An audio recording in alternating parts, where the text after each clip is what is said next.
This is part 7 of a series where I cover an iceberg chart I made concerning Undertale and DeltaRune. If you haven't seen any of the previous parts, do so before watching this video. This video contains spoilers for Undertale and DeltaRune chapters 1 through 4. If you haven't played the games or certain parts of it and don't want to be spoiled, I recommend playing it first. This video is recommended for ages 13 and up. All images, music, and footage are owned by their respective owners. Don't go after or harass anyone mentioned in this video. Hey everyone, we are back with Tier 7 of the Iceberg. By now I have played chapters 3 and 4, and I'm very happy to say that I loved and enjoyed them. I actually can't decide whether or not I like DeltaRune or Undertale more now, but only time will tell, and I am very excited for chapter 5. Before we begin, if any of you have rewatched any of my videos recently, or just noticed with this video, most of the visual intros have been removed. I decided to remove them because before, I felt like adding them would have made the videos more special, but instead, outside of Tier 1's intro, it felt like it was taking time away from the videos themselves and was kind of a chore to get through, both viewing and editing wise. So I decided to edit those out and edit the timestamps in the videos in the description. I don't know if the full compilation will have one or not, but I wanted to address this. I appreciate all the comments that you've posted, and I'm sorry if this seems inconvenient. With all that out of the way, let's get back into an Overstuffed UnderTale and DeltaRune Iceberg explained.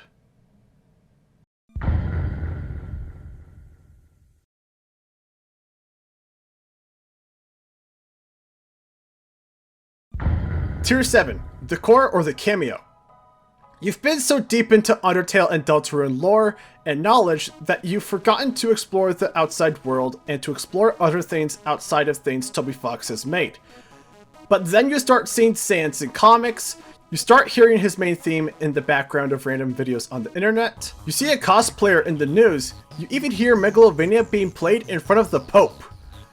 This tier will talk about more obscure topics, and about Undertale's appearances in other media, and topics that ask questions and concepts in Undertale and DeltaRune, along with different topics revolving around different versions of the game and localizations. Sans is Papyrus' big brother. In the Japanese version of Undertale, Papyrus refers to Sans as his Ni-chan, which is the informal Japanese word for older brother. Originally, Toby wanted to leave who was the older brother out for ambiguity, but due to the Japanese language not having a neutral term for brothers, translators had to consult with Toby, which led to the reveal that Sans is the older brother and Papyrus is the younger brother. Because of this, plenty of people have interpreted Papyrus to be the younger brother of Sans in the original version too. Napstablook Born In 1922. This stems from Napstablook's undernet name, Napstablook22. A common practice with usernames will be to add their birth year in their title, so Napstablook would be born in 1922 or 2022. It's possible that he was born in 1922 as he talks about how one day, their most popular customer disappeared one day, which could be Toriel. Sans knows about the Amalgamates. If you call Papyrus outside of Alphys' lab, Papyrus asks if the lab being called Labradory means that there are dogs in there, with Sans saying that he wouldn't say it's out of the realm of possibility while winking. If you call Papyrus twice inside of Alphys' lab, he'll comment on the dog food saying that he remembers seeing it in Sans' room, and upon asking him, Sans told him that he was trying to eat healthier. This was also the last phone message added to the game as discovered by Karabil_Watar. In the true lab, there are dogs which eventually became Endogeny, and Sans winking makes this conversation even more interesting, and furthermore, it is hinted that Sans and Alphys have had a history together, and this could be hinting that he also knew about the Amalgamates, or at least what they were before, and was helping them and Alphys. How do you do that? When you encounter Temmie in a fight, she is a one-shot enemy, having -20 defense. However, if you're somehow able to not one-shot her, the narrator will ask, how do you do that?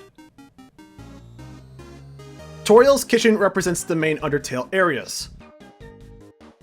This theory suggests that the various things in Toriel's kitchen in DeltaRune could represent the main areas in Undertale. The walls represent the ruins, the fridge represents Snowdin, the sink represents Waterfall, the stove and oven represent Hotlands, the microwave represents the core, and the windows represent New Home. Megalovania played in front of the Pope. Apparently every Wednesday, the Pope will hold an event where he gives speeches in different languages to a live audience. In these events, he'll sometimes showcase entertainment and live performances. In the beginning of 2022, there was a circus performance where, believe it or not, they actually played Megalovania while doing their tricks and performances, and Pope Francis found it all entertaining. It was definitely quite a way to start off that year. Monsters provide their own check info. Checking monsters' stats is more complicated in a narrative way. When you check certain monsters, they'll have reactions to what the info says about them. This includes Napstablook being offended over hearing that they don't have a sense of humor. The encounter with Glide suggests that monsters provide their own info, as the game says it refuses to give info of its statistics. This also helps prove the idea that stats are inaccurate, meaning that the monsters lie about their stats. The 4 main areas represent the 4 seasons. The 4 main areas of Undertale correlate with different seasons. The ruins represent fall or autumn, Snowdin represents winter, Waterfall represents spring, and Hotlands represents summer. This is proven even further as the word search shows the 4 seasons on the left of the words, and next to them being the monsters you encounter in each area. This being fall, monster, winter, skeletons, spring, mermaid, and summer, robot. King's Cape is of the Shadow Mantle. When giving Sham the 2 Shadow Crystals, they talk of how for the next of Spamton and Jevils like, you'll need the Shadow Mantle, which seems to be missing from where it should be. This theory suggests that we have already seen it in action in Chapter 1 as King's Cape. This is because during the 6th anniversary livestream, Toby makes a comment saying, "Cool mantle, bro." While this might be true to an extent, in Chapter 3, you can find the Shadow Mantle that Sham was referring to, which allows the fight against the Knight to be easier. The Strain Theory.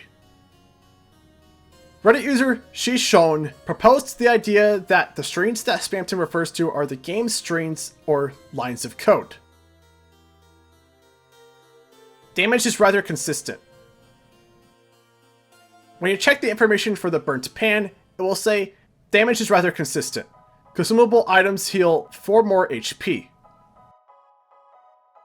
Ralsei knows the player's existence. Reddit user AnanV59 proposes a theory that states that Ralsei's strange unheard dialogue and insistence on the player to wonder about Susie seems to point that Ralsei knows about the player. This is suggested even further with the fact that we know that Ralsei knows the entire prophecy, and part of it mentions of how Kris is a cage, meaning that Ralsei may be aware of the player. For some reason, you punished yourself with the spores.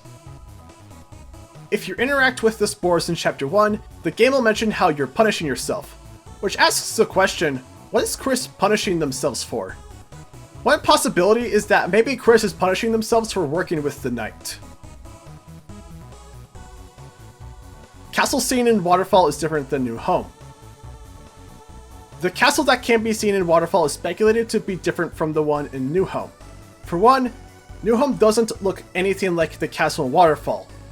There is no blue, barely any color until you get to the last corridor, there are no cone-shaped towers, and the structure of the castle contradicts the one seen in Waterfall.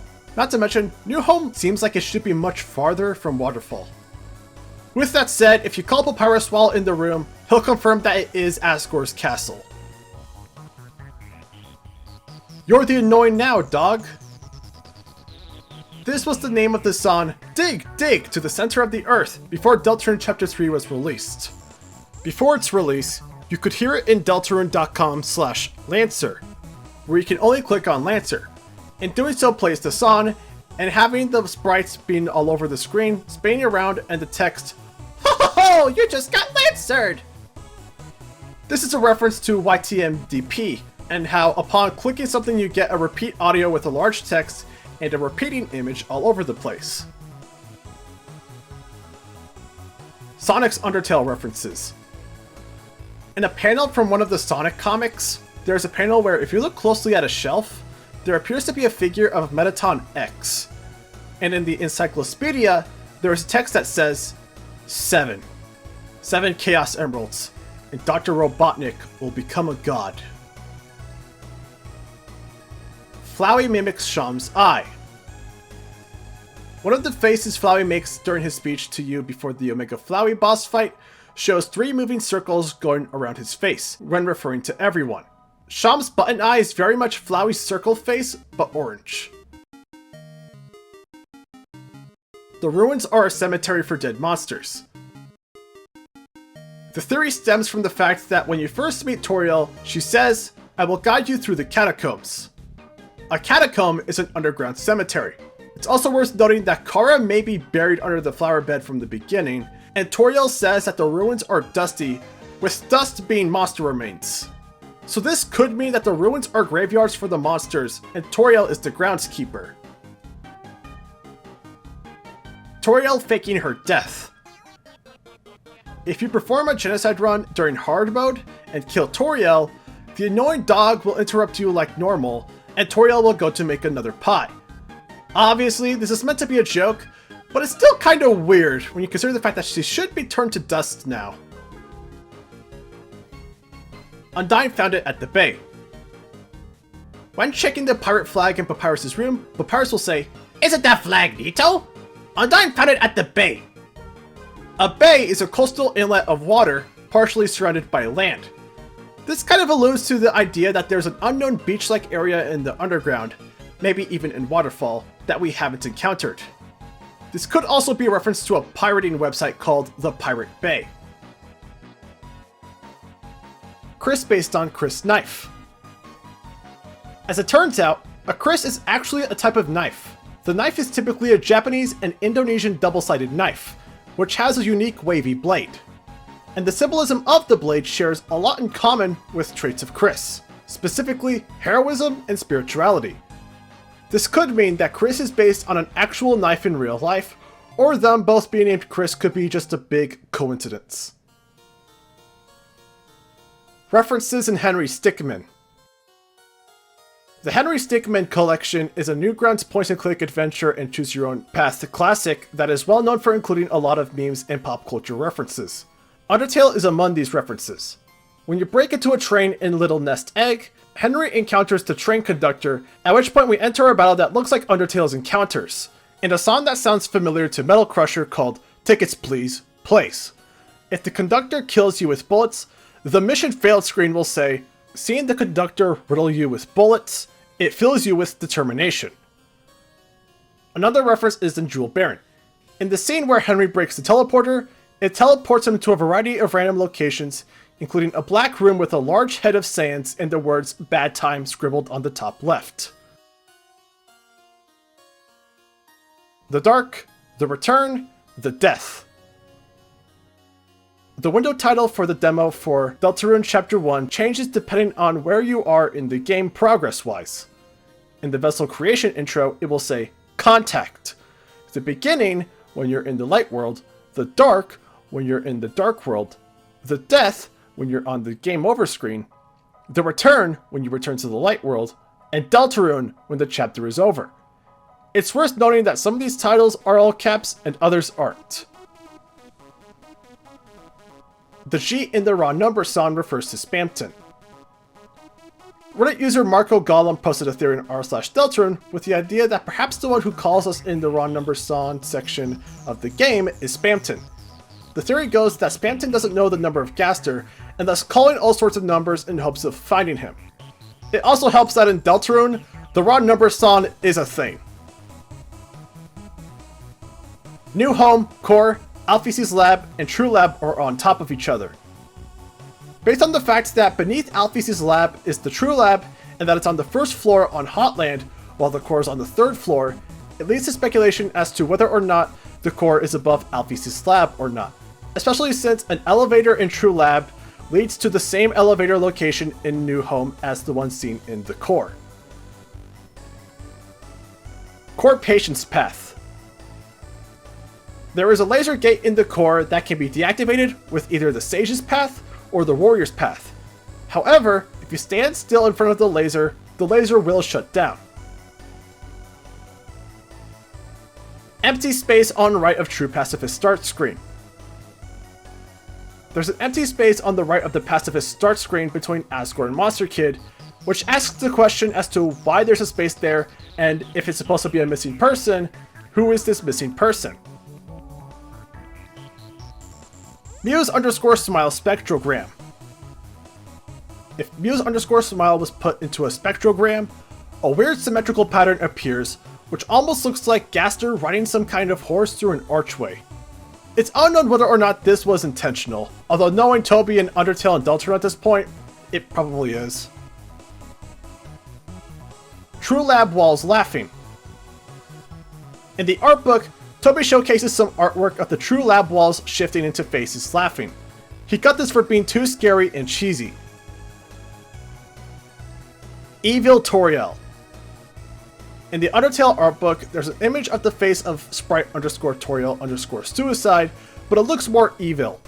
According to Toby, Azrael's adult boss form was actually inspired by a program I made to test visual effects that I put on an image of Toriel with evil eyes into. I don't know why I gave her evil eyes, but it looked so cool I felt like I had to do it in the game. Garfield Vs Sans. Gary Barker, the pencil artist for the Garfield comic strip, posted art of Garfield vs Sans on Instagram. The student who introduced him to UnderTale also requested him to do one with Papyrus, resulting in some art where Papyrus and Sans fight Garfield, Odie, and John Arbuckle, with Garfield having a bubble text that says, "This is your fault, Shivani." Quiet Water in the Spider Bakery. Whenever you go to the Spider Bake Sale, instead of playing another medium, like most of Hotland, it'll play Quiet Water, a song that plays a waterfall. In the Genocide run, when you encounter the But Nobody Came screen, the song will play throughout the rest of Waterfall, and will also play in the Spider Bake Sale. If you don't get the encounter, it'll play a slowed down version of Quiet Water in the Bake Sale. Spamton in the UnderTale art book. If you look at one of Toby's doodles in the UnderTale art book, you can see a doodle that has a strong resemblance to Spamton. It's likely that this could be Spamton, considering Toby has confirmed that Spamton was the first character he designed for. Hidden Hotland Ledge. The hidden ledge is on the right side of the room where you find the apron. When you first go there, you can find a shadowy figure quickly running away from there. It's possibly one of the monsters that Mettaton hired to kill you based on the figure looking like the shadowy mercenaries from the core. Kenny Omega UnderTale entrance.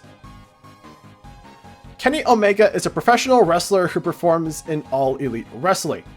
In one match, it started off with an entrance video animated by Toby Fox, which takes a jab at Omega's former promotion from NJPW, where their logo promises him that the pain will end. That was until Sans stops him from speaking and asks Kenny if he needs help. We then have two options, with the video choosing yes. After that, Megalovania plays instead of Omega's usual theme, and he walks wearing a full Sans costume.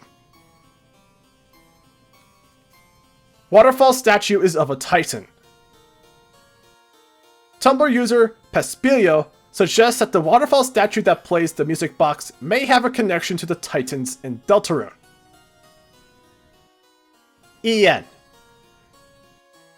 EN is an extra stat that appears in the menu.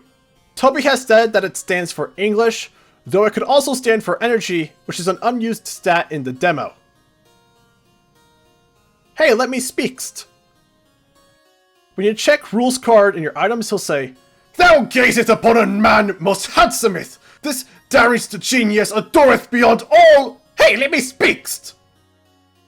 There's a lot with the song, it's pronounced rules, suggests that Rules is aware that he is in a game. Axum Ranger Undyne. The early versions of Undyne were said to be inspired by the Axum Rangers from Super Mario RPG. Temmie has made some sketches of the old design, and there's definitely a resemblance. Unrelated to this, Toby has stated that he wanted to give Undyne a realistic fish head, but no art of this exists. Gaster's theme is everywhere. There have been theories and videos talking about how Gaster's theme can be hidden in multiple songs in both Undertale and DeltaRune. I will link a video made by Media Motifs to give you an idea as to where every Gaster leitmotif can be found. Funyuns Tweets. Funyuns, the chip brand, had a few tweets on their official account that were styled in an Undertale and DeltaRune fashion. Monsters won the war in DeltaRune. In DeltaRune, Kris is the only human we see, and there's no mention of any other humans outside of Susie saying how there's giant human movies. It also seems like the monsters don't know much about humans, as a monster asks Kris if it hurts to be made out of blood. This theory might not be true though, because there's a book that says monsters can take care of humans. The XXX Man. On May 12th, 1922, stay with me here, there was a column posted in the Washington Manual about the XXX Man. This is something to show how artists can make ASCII art through typing. What makes this a lot more funny in hindsight is how the image looks very much like Sans. Asgore's Freezer.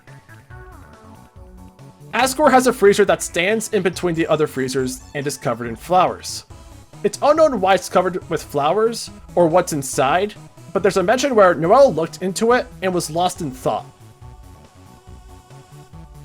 Undyne and Diary of a Wimpy Kid. In the fourth Diary of a Wimpy Kid movie, The Long Haul, you can see a scene where a woman cosplaying as Underkeep Undyne appears. The cosplayer, Athena Cosplay, said how the producers scouted them at Dragon Con to come and spend 4 days at a mock convention to shoot for the movie, where she would appear for 5 seconds. Apparently it was very fun and they were able to make money off of it. Hello, can I speak to Git is in English and the Japanese version of Undertale. Now, for obvious reasons, the Japanese version of Undertale is in the Japanese language and uses the same writing and grammar style as the language. However, in the raw number event, the line, "Hello, can I speak to Git," is not only not in any Japanese writing language, but also is in complete English. This was done because Toby did not want to spoil the mystery of who G was, so he told the translators to keep it how it is in English. This could also be done to have both languages exist in the same world. Pipis Chan. In the Japanese version of DeltaRune Chapter 2, Miss Pipis is referred to as Pipis Chan. From what I found, Chan is usually a Japanese honorific that's commonly used for girls and between them, children, close friends, or lovers, and can also be used if someone finds a person, pet, or something else cute and adorable. Alfie's lab screen in OS X and Linux versions. In most versions of Undertale, whenever you see Alfie's monitor in her lab, the sprite moves with the player. However, in the OS X and Linux versions of the game, there is just a static image of Kris. Seared Pan. The Terraria Calamity mod is a huge mod that adds a lot of features into the game Terraria. Among these features is an item called the Seared Pan, which serves as a reference to the Burnt Pan in Undertale. Korean demo. There's an official Korean demo on Undertale's website.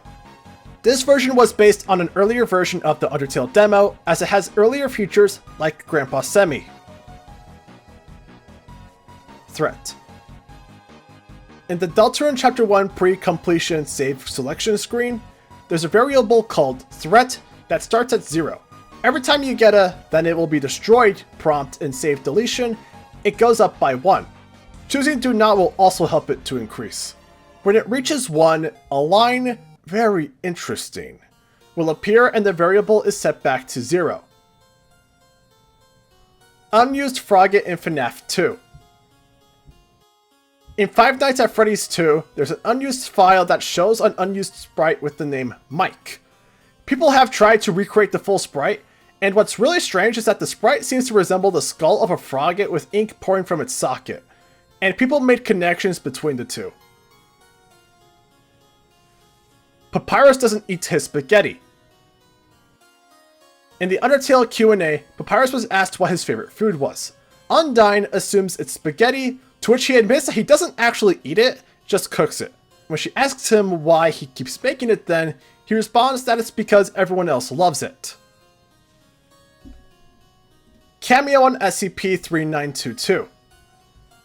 To condense a long explanation as to what SCP is, it's a huge fictional project on the internet that's about a foundation containing anomalies. One of these anomalies is SCP-3922, an anomaly that has the ability to change whatever is on TV or computer that's playing fiction whenever it's near, and then have some sort of law enforcement named SCP-3922-A or SCP-3922-A instance come in, typically in the style of the program, and deal with anything that's illegal at certain points of the program. In the current version of the extended tests, they tested SCP-3922 with Undertale's genocide route, where when encountering the first frogget, it will introduce the player to a new game called Spaghetti Simulator 2015, where the rest of the game is the player joining Papyrus in around 403 spaghetti-themed mini-games, with about at least 6 SCP-3922-A instances appearing in the background standing with miniguns. In older versions of the extended tests, the Foundation tested this with both Undertale's genocide route and the first 2 chapters of DeltaRune. An alternative take on Undertale's genocide run had some enforcement come in and kill Frisk for good, before explaining to Toriel what happened, and she thanks them. For Chapter 1, an SCP-3922-A instance appeared in the game to lecture Susie about bullying and eating non-edible items. Susie ignores all of this, and the rest of the chapter goes unchanged, albeit with the absence of Sans. And for Chapter 2, when Kris and Toriel get to the school, they see that it was taken over by SCP-3922-A and were trying to contain the Dark World. The residents are protesting outside of the building. Papyrus's favorite meal. For Undertale's first anniversary, the official Undertale blog held the Q&A. It consisted of 10 questions, which all asked what Papyrus's favorite food was. The cast could not answer it until the final question when Flowey had to answer it. Even Papyrus didn't seem to remember it. Flowey reveals that it's oatmeal with dinosaur eggs. Alphys' attraction to Asgore. When being asked who Alphys has a crush on, you can select 4 choices. A. Undyne, B. Asgore, C. The Human, or D. Don't know. Plenty of players will immediately go for Undyne, but if you select Asgore, you'll learn that the reason she made Mettaton was to impress Asgore, who she had a crush on, and would often refer to as Mr. Dreamy. In the epilogue of the True Pacifist route, she moves on from Asgore, saying how she thinks him with Toriel is much cuter. No head is connected, no body is connected. In the Xbox One version of Undertale, whenever a controller is disconnected, a message will pop up, except in True Lab. When this occurs, some text will appear saying, no head is connected, no body is connected, no arms are connected, no legs are connected, no skin is connected, no ears are connected, no face is connected. In the files, we can see that the full thing continues, no mouth is connected, no heart is connected, no teeth is connected, no heart is connected.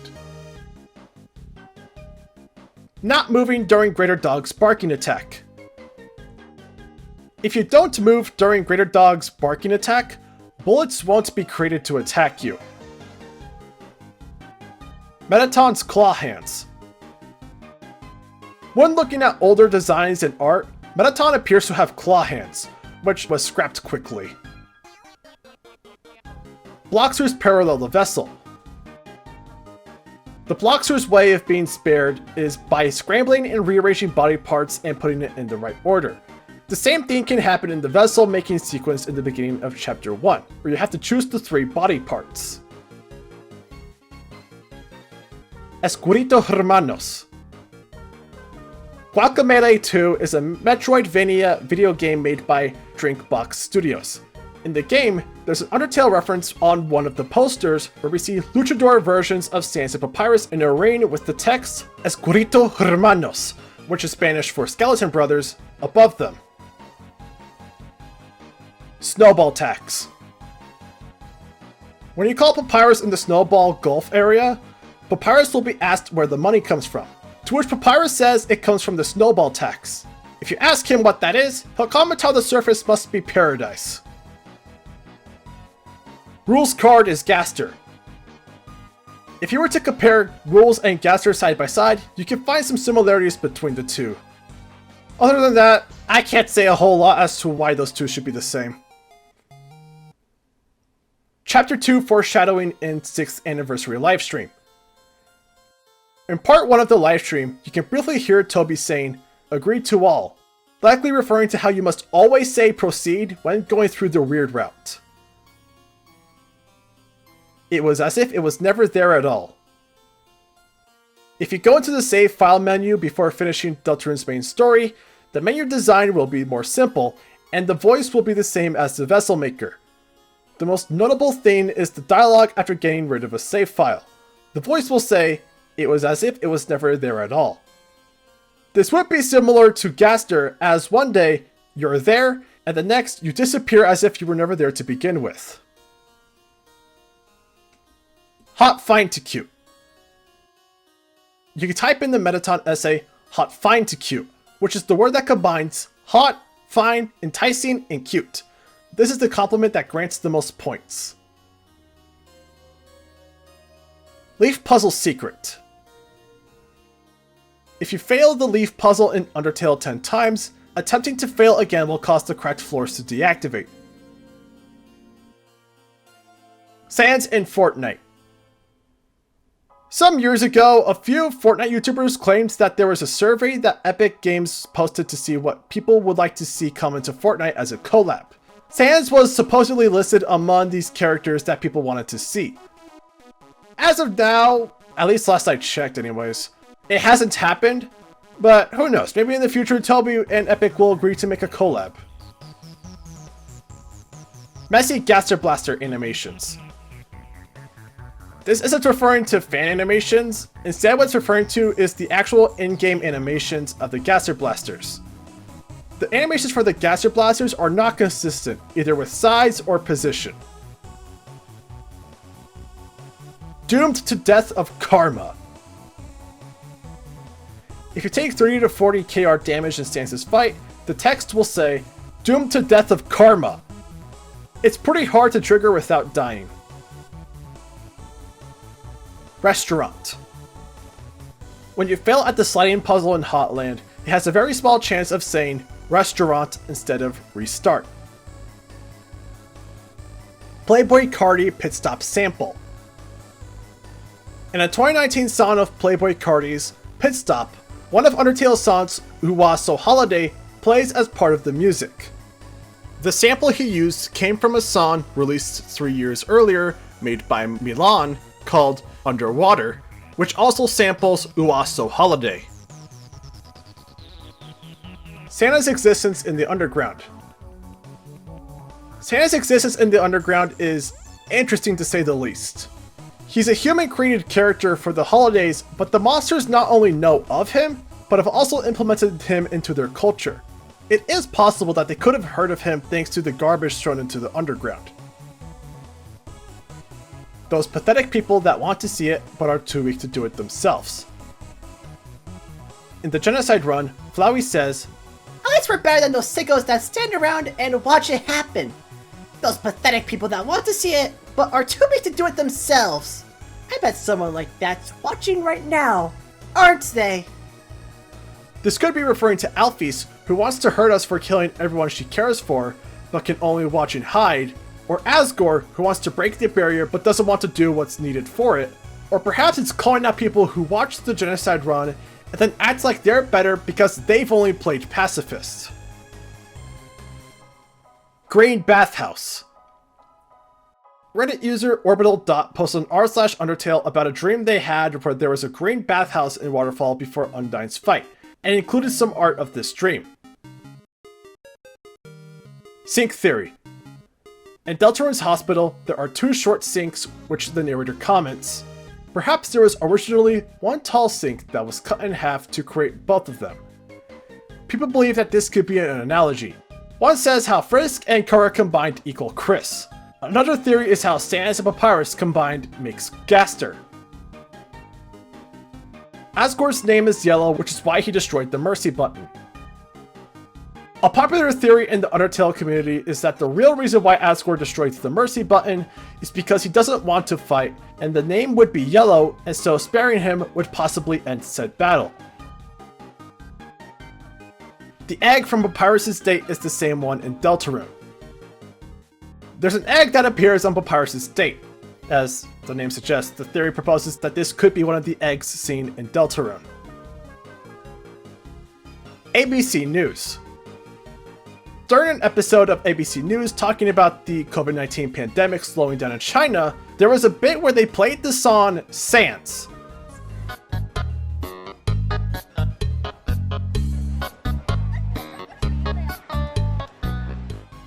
It's very weird, and most are unsure why they used the song or if they even had permission. Hyperlink blocked is choices. YouTuber Hippo Boy has a video that discusses what hyperlink block could possibly refer to. The conclusion they go to is the idea that it refers to freedom and the ability to make choices based on free will. Castle Town is fake. When you go into Castle Town, it's very empty, which is strange, mostly because there is a prince that has no subjects to rule over. All the houses are locked, and there's no proof of anyone else besides Ralsei living there. This all changes when you get to expand Castle Town when you add other parts from the other Dark Worlds. I will talk about one possibility later, but as for now, one possibility that I'll talk about in this entry is that if we are to believe that Ralsei is not who he seems, then this could all be employed by Ralsei to first give the illusion to Kris and Susie that he is a prince, and then to convince them to bring remnants of other Dark Worlds to Castle Town so he could rule over new subjects. Toby announced DeltaRune in 2013. Upon reaching more than they needed for their goal, Toby talked about how that upcoming game is shrouded in darkness, and how he can't talk of it yet. Quiche Origin. In 2013, 2 years before Undertale's release, Toby stated on Twitter, "There's an abandoned quiche under the bench here," referring to the quiche found in Waterfall. Nubert is a trackpoint. A small joke theory in DeltaRune says that Nubert is the physical manifestation of a trackpoint which can be found on certain laptops. Monster blood inconsistency. In both Undertale and DeltaRune, it has been said that monsters don't have blood, as there is a monster that asks what it's like to be made out of it. However, throughout both games, there have been some contradictions to the statement, such as Sans bleeding when you kill him, and Susie is also shown to bleed in Chapter 4. Pop Team Epic Undertale reference. Pop Team Epic is a Japanese webcomic and online manga series made by B-Cub Okawa. In one scene from the comic, they have a scene that references Undertale by parodying Mettaton X's introduction in battle. Gaster created late into development. Reddit user Carabil_Watar released some info saying that Gaster was created late into the development of Undertale. It appeared that Toby came up with the idea for Gaster while working on True Lab, and it's worth noting that the wrong number song was also added among the other Gaster elements. Egg references the knight's movements. If you translate the word egg with all caps in Wingdings, you'll see some hands pointing left up up. This fits perfectly with the knight chess piece, as the knight moves in an L-like pattern. Papyrus has less backstory than Gaster. Gaster is a character that's been speculated to death and will continue to appear on this iceberg and will continue to be speculated. Sans is also a character who we can put pieces of to make his backstory. Papyrus, however, doesn't have as much backstory or mystery of his origin, and often when he does, he often gets lumped in with Sans and/or Gaster. Kris and Caddy's occult practices worked. In Chapter 2, Caddy reveals that she and Kris once studied occult practices. The theory suggests that maybe the practices worked, and perhaps us controlling Kris is the result of this. different languages exist.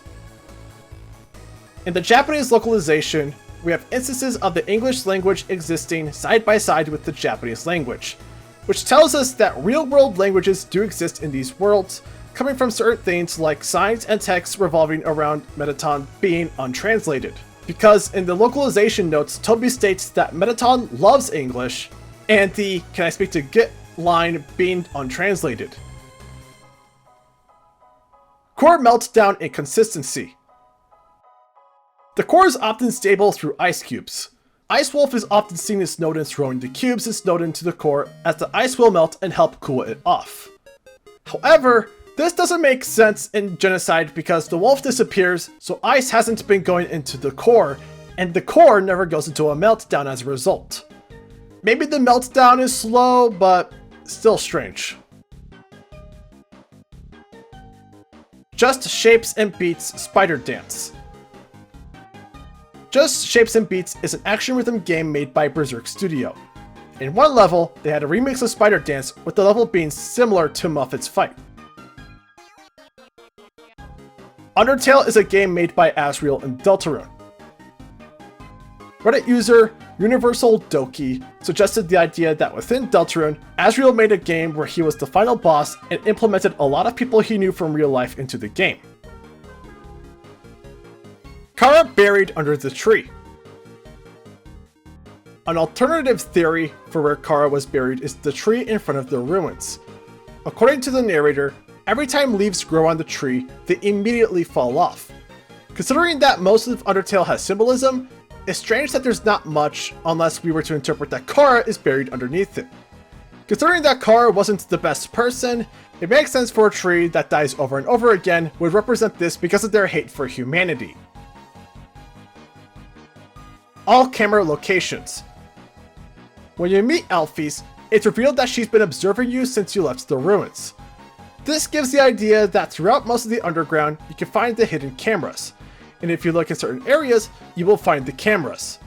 There is one in the bush that's outside of the ruins, there's one in Papyrus' sentry post, one behind Doggo's post, one in a snow lump in the same area as the golf course, one hidden in one of the trees in the same area you encountered Dogami and Doggeressa, one behind Lesser Dog's post, one beneath the first step on Papyrus' bridge, and another at the end of the last step, one hidden in the trees in Snowden, and last, there's one hidden under a bridge in Waterfall. Dweller's Empty Path Trio.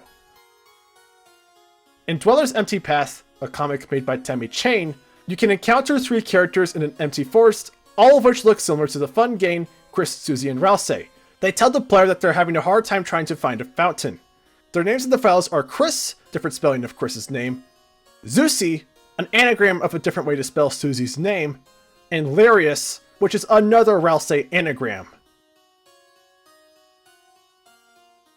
Asgore knows about timelines. Like most fights, when you fight Asgore, there are act options. Besides checking his stats, you can also talk to him. The game will say, you tell Asgore that he's killed you, 4 or below, times before. He nods sadly.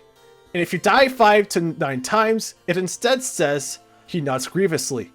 And if you die 10 or more times, the game will say, you tell Asgore that he's killed you too many times to count. He nods pitifully. This implies Asgore does know about the reset in timelines, though it could also mean that he doesn't know what you're talking about, but is playing along. Interacting with K-Round's crown. If you manage to mash through rules dialogue after defeating K-Round, you can run to the crown, which is moving away.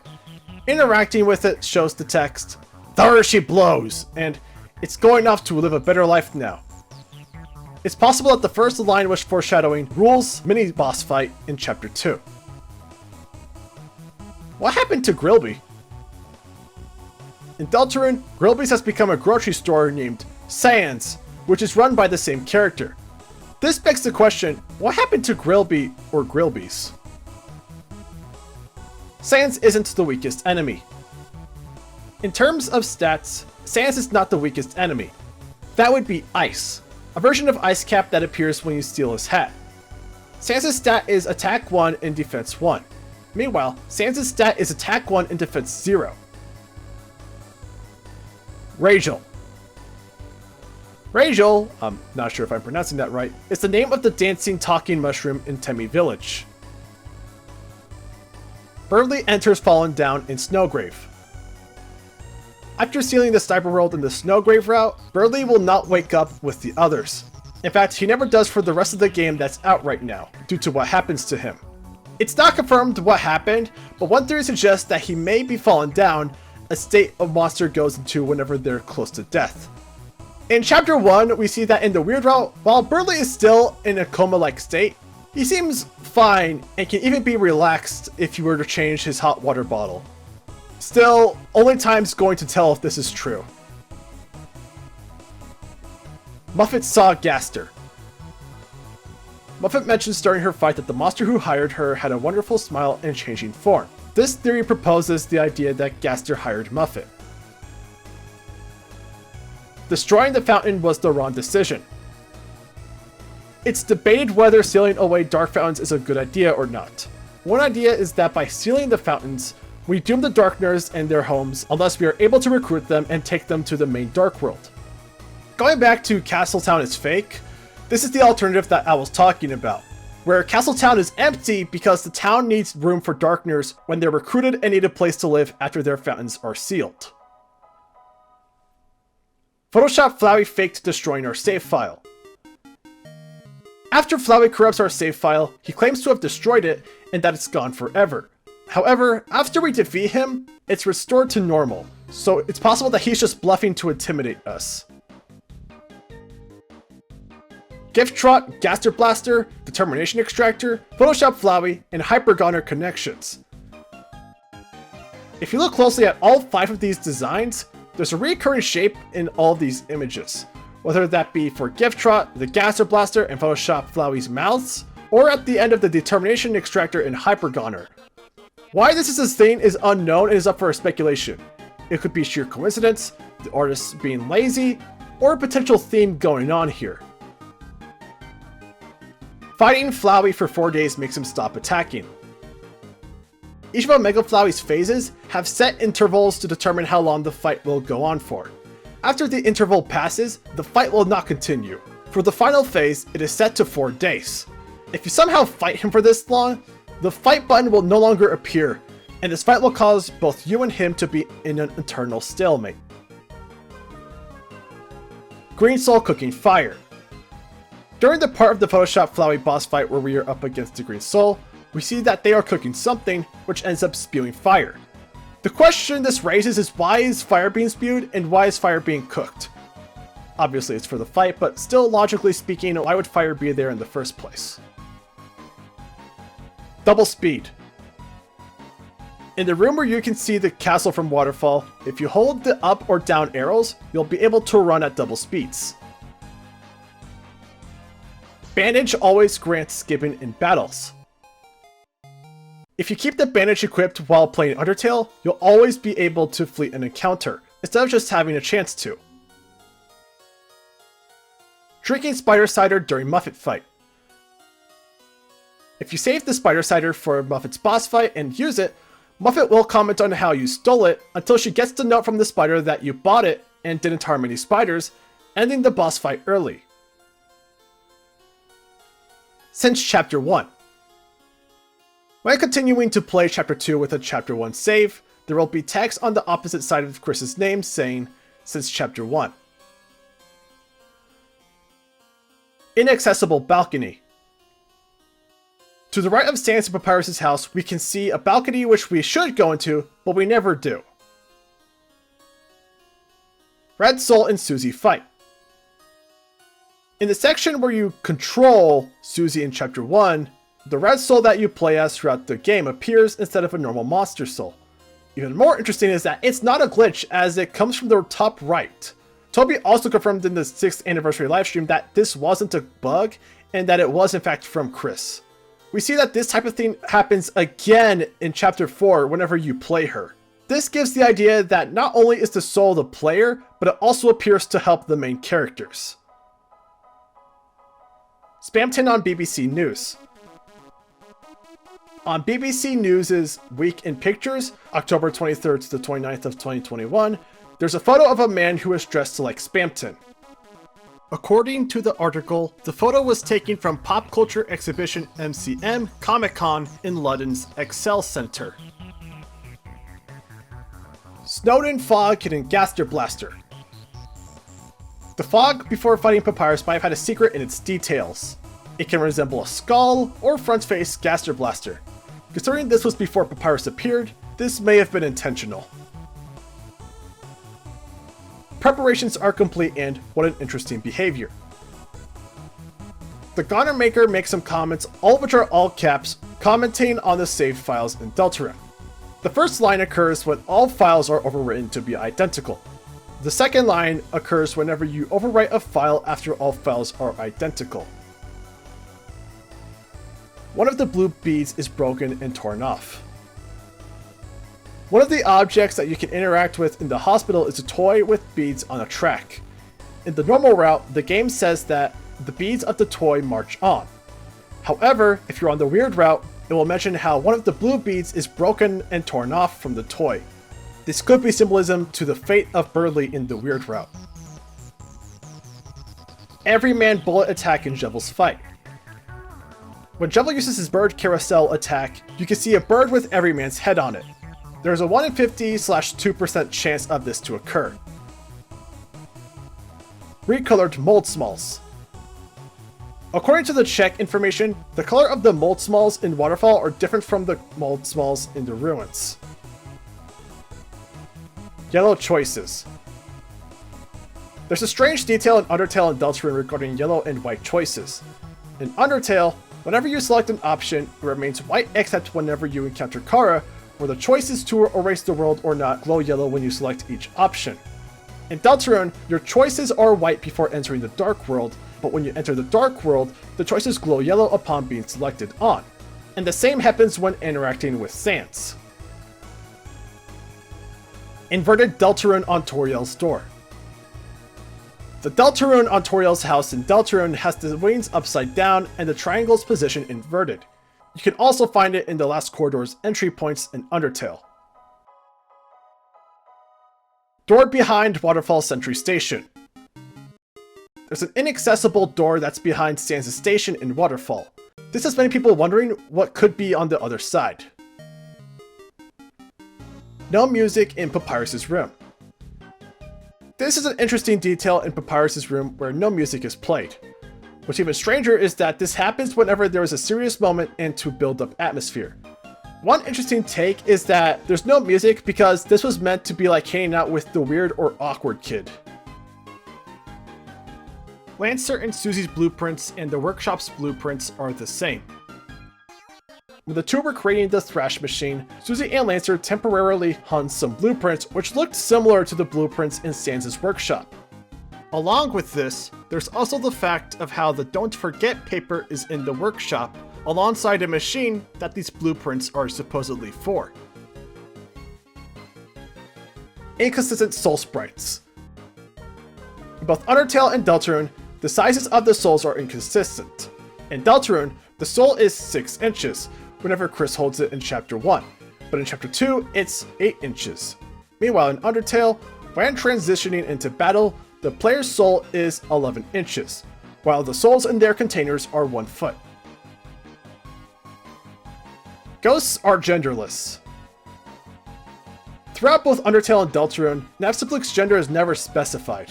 This, along with how the English scripts describe Napstablook as them, suggests the idea that ghosts are naturally gender neutral and start to develop pronouns once they gain a new body.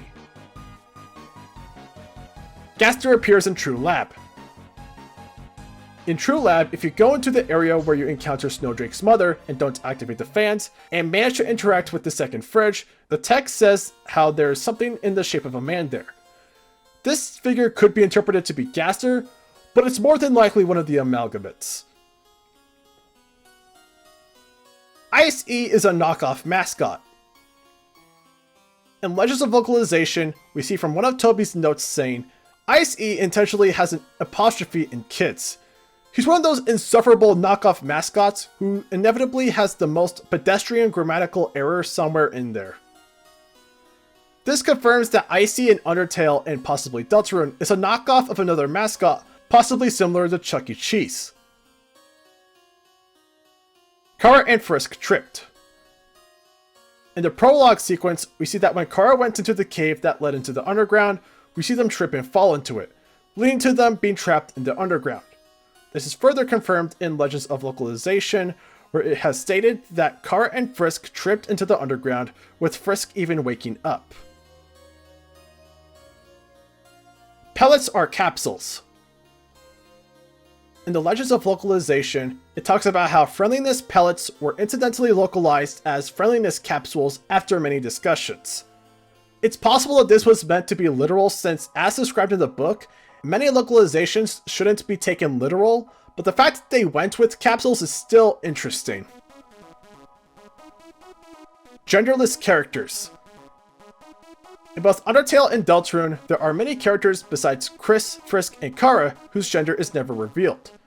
A few examples include how Napstablook's gender is never specified, Monster Kid never gets their gender revealed, but in the Japanese localization they use the pronoun ore, which, while having a punk masculine feel, can also be used by girls.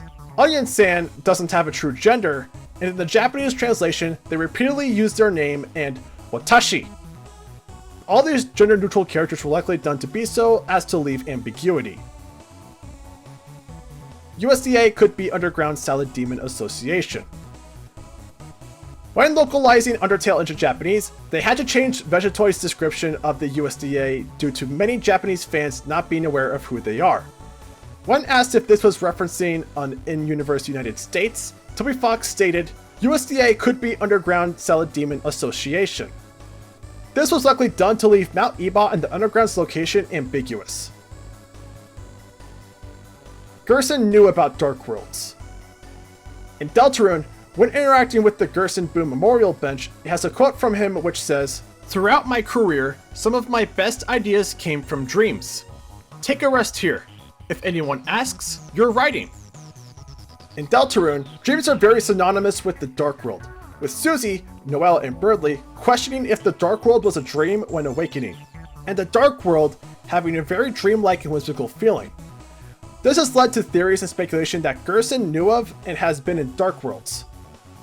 This is somewhat true in Chapter 4, where you can meet a resurrected version of Gerson in the Dark World, though when we meet him, he's not too familiar as to what Dark News are, implying that Chapter 4 may be his first experience as to what Dark Worlds are like.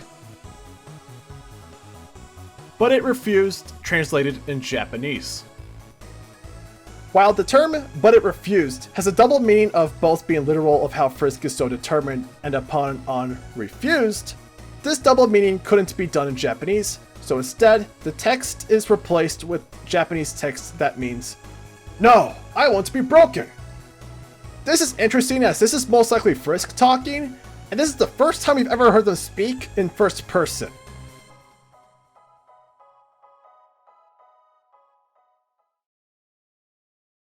And with that, we end Tier 7 and the video. Next up, we'll tackle Tier 8, which might be a short one, and I hope to see you then. I will warn you though, that one is going to be tricky to get through. Make sure to comment anything I either missed about the entries, as well as any entries you'd like to see added to the iceberg. If you want more personal updates, visit my blog linked in the description below. Until then, see ya, and remember to stay determined.